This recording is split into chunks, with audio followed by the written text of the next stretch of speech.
Free-to-play players' resources are limited. That's why it's super important to know what characters to build. I did a video on free-to-play build priority list, meaning what heroes are better in priority to build with the resource we have and the content we have. Obviously, it's easier for free-to-play players to pick SR and R units because of the resources. But we're going to talk about the top 10 SSRs you can use for progression that don't need any skill ups at all. Number 10 on the list, Rahul. Now with skill ups, he's an absolute beast. Defense-based character with a defense buff for your team, AoE damage, and a defense down. Plus, the longer the fight it goes, his defense stacks up, which obviously makes him tankier, do more damage. But you can use him in shell dungeons and Dokyoki without skill ups. He can do great damage, and that defense buff for your team helps tremendously. Number 9 on the list, Hellkid. Hellkid is very unique in this game. All you gotta do is really make him super fast and make him have a ton of attack. His third skill is a shield for your team, which is also like a built-in immunity. As long as your team has the shield, they cannot be debuffed. It's based off of attack, so the higher the attack, the higher the shield. He's a first turn wonder with no skill ups, because after the barrier is gone, this skill with no perfect lattice is 5 turn cooldown. But you can use him. Just make him super fast, a lot of attack, and your team is safe for at least 3 turns. He also has an AoE attack down on his second skill, and a stun on his first. Number 8 is Lily. Yes, she's down at number 8 with no skill ups. She obviously can be used 100%, but there's other SSRs out there that are actually better for overall content. In terms of no investment, no skill ups. Like with my no investment Lily, your damage dealer with Twin Trick only has a 60% chance to assist, which is still a high chance. But if it doesn't proc, then that sucks. Fully skilling up this goes to 100%, but she can still be used no skill ups, and still very viable. Number 6 on the list is Claus. Again, kind of like Hellkid. With no investment, her third skill is a 5 turn cooldown. However, if you can kill the enemy within 3-4 turns, what does it matter? Her AoE defense down, AoE speed down, hacking progress. This will boost your damage to your team, and then she uses her second AoE skill next, turn meter down on the whole enemy team, redistributing back to your allies. Still very viable with no skill ups. I think I said number 6 for Claus, but actually it's 7, I can't remember. Number 6, Sakoyomi. Again, same with Claus, Hellkid. If you kill the enemy quick enough, doesn't matter about skill cooldowns.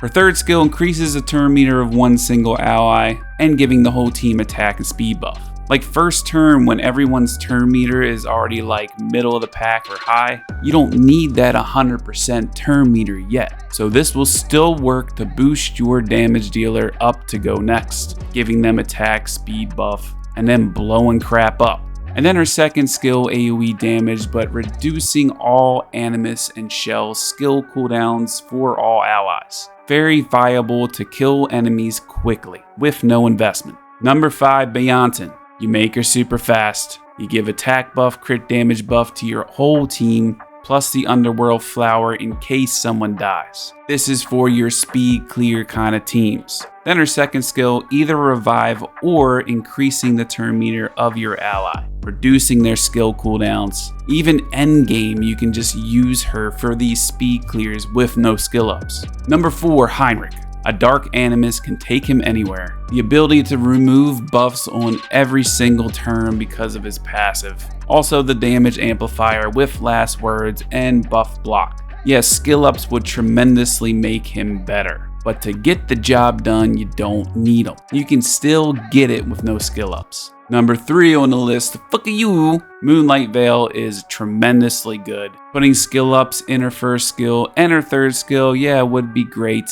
And her second skill as well, but with no skill ups, you just make her have a ton of health, and it'll heal your teammates every time they get hit and increase the turn meters. Can be used in pretty much all content too. Number 2 on the list with no skill ups is Dokyoki. The crazy thing about Dokyoki is literally her backup data stream. With data stream, your whole team gets damage dealt increase and speed increase. It all stacks up to 12 times, and you know speed is king, and you gotta do damage. But the main thing about her is her backup buff. It can't be dispelled, and any time an ally takes a turn, if they have debuffs, one stack will dispel 2 debuffs from your ally. If you skilled it up all the way, obviously it would be 3 debuffs. But because there's limited cleansers of debuffs in the game, and there's only like really 2 allies that have immunity really, using her, especially in a place like Inferno Sharon for example,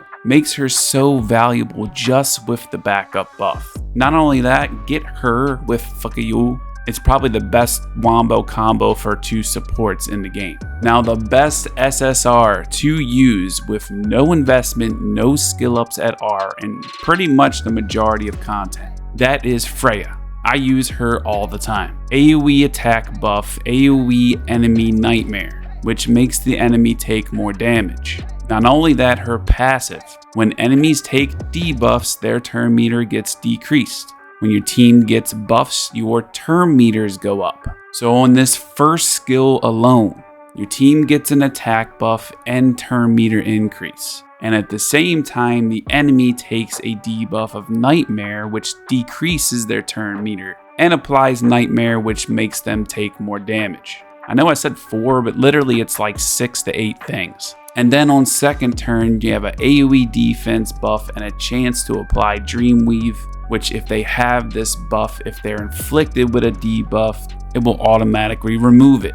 With no skill ups, it's of lower chance, so you can't really rely on it, but there is that chance. But her Dream Guide passive is so good, especially with all the buffs she gives your team, the debuff she gives all enemies. Definitely the best SSR with no skill ups in this game. That's it for today's video. Let me know if you want to see some SSR kind of team comps that can beat certain dungeons with no skill ups, no investments. I got my Freya here that has no skill ups. I got Banton here with no skill ups. Sakoyomi, look at you. And even Lily, no, don't ask me to use Lily. I'm not going to do it yet. I'm not. If you end up liking this video, make sure to hit that sub button, hit the like button, hit that bell dingy dingy thing so you know when I post a video. I'll see you in the next one. Peace.